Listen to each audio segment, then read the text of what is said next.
Welcome to This Explainer. Today, we are diving headfirst into an absolutely gripping technological and historical saga.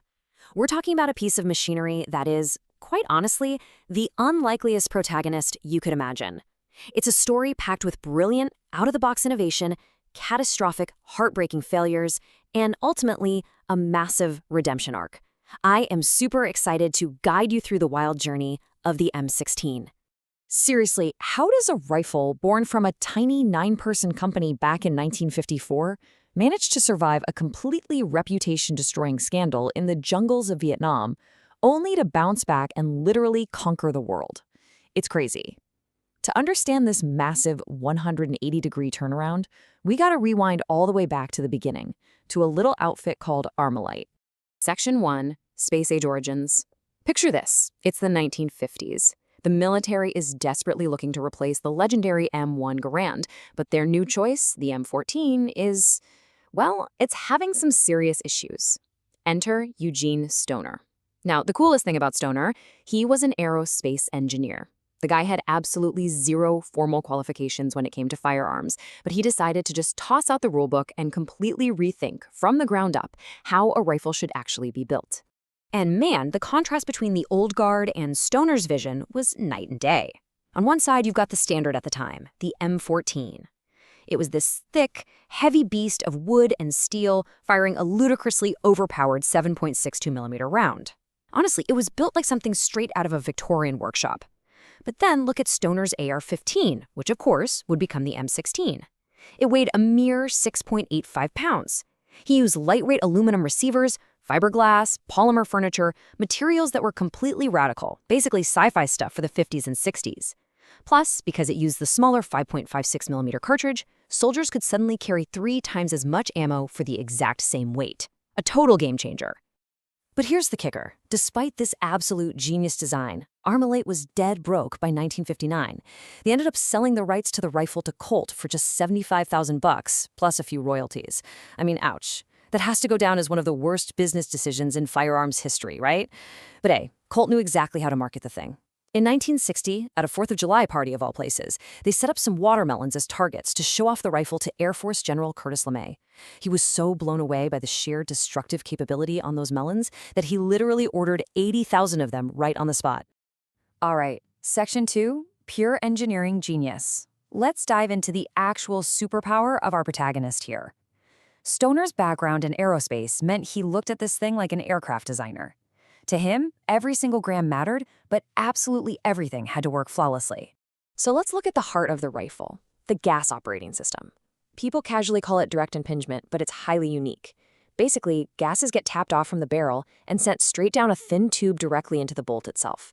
Once inside, the gas presses on a piston, unlocks the bolt, and cycles the action back before spitting the gases out the side. So why is this so crucial?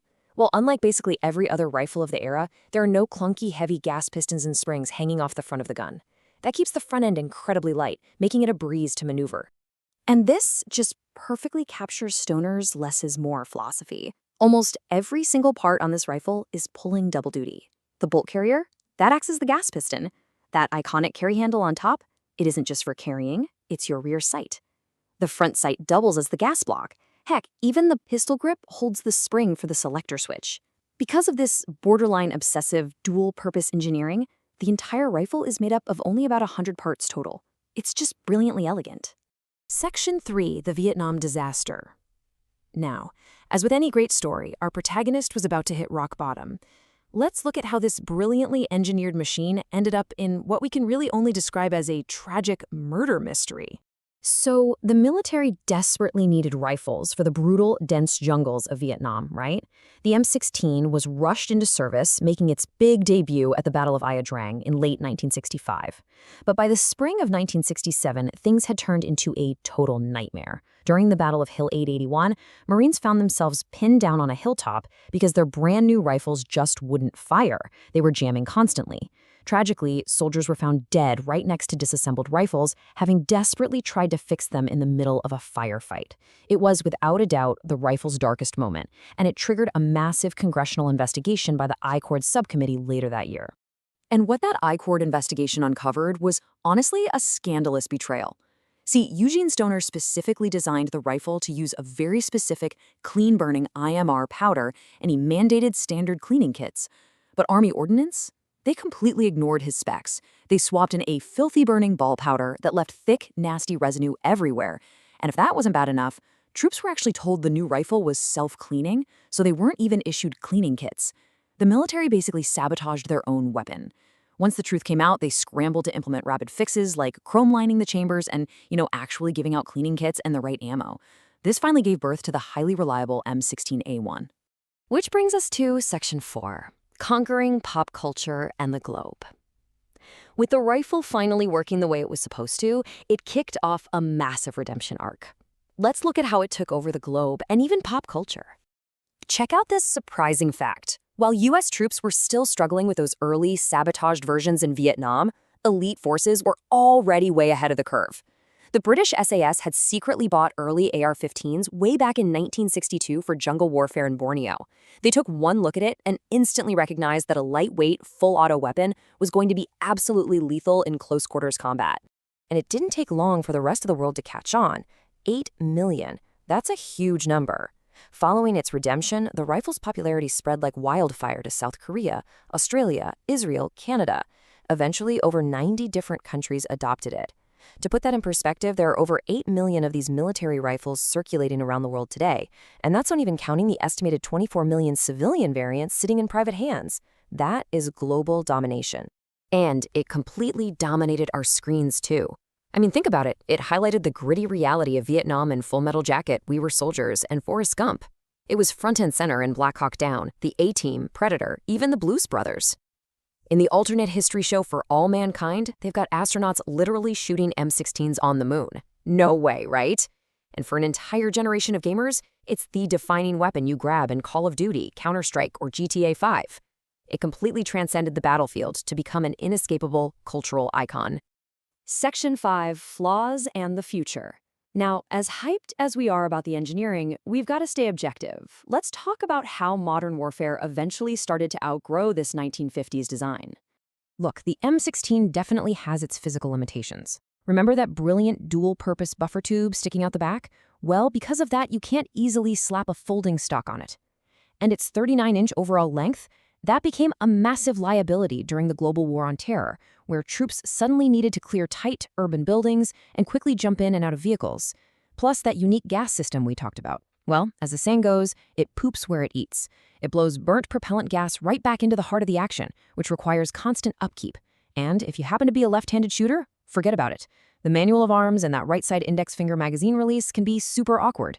Because of those length issues in urban environments, the M16 was eventually phased out as the standard service rifle, replaced by its direct descendant, the M4 carbine. But here's the thing, the M4 is essentially just a chopped-down M16. It actually shares 80% of its parts commonality with its parent rifle. So yeah, while the long 39-inch M16 was retired from main service in the 2010s, its exact genetic DNA totally survived and lives on in the M4. And believe me, a ton of highly advanced, futuristic weapons have tried to knock that Stoner DNA off its throne. The super sci-fi polymer HK-XM8 back in 2005? Canceled. The overly complex XM29? Abandoned entirely. Even when top-tier elite forces picked up the FN SCAR, most operators eventually just shrugged and went right back to their M4 and M16 platforms. The sunk cost in logistics, training, and literal billions of rounds of 5.56 ammunition is just staggering. Now, currently, the new, heavier SIG M7 is taking a swing at replacing it, but even that is already facing stiff criticism from soldiers who just prefer their trusty M4s. So what does this all mean? It leaves us with a pretty provocative thought to wrap up our explainer today. After 60 years of trial by fire, going from an aerospace engineer's drawing board, surviving a near disaster in the jungle, and rising to become the absolute gold standard of the modern era, will any rifle ever truly erase the legacy of Eugene Stoner's 100-part masterpiece? I mean, it's the most copied rifle design in human history, and its legacy is, for sure, undeniable. Thanks for hanging out with me to explore the incredible story of the M16.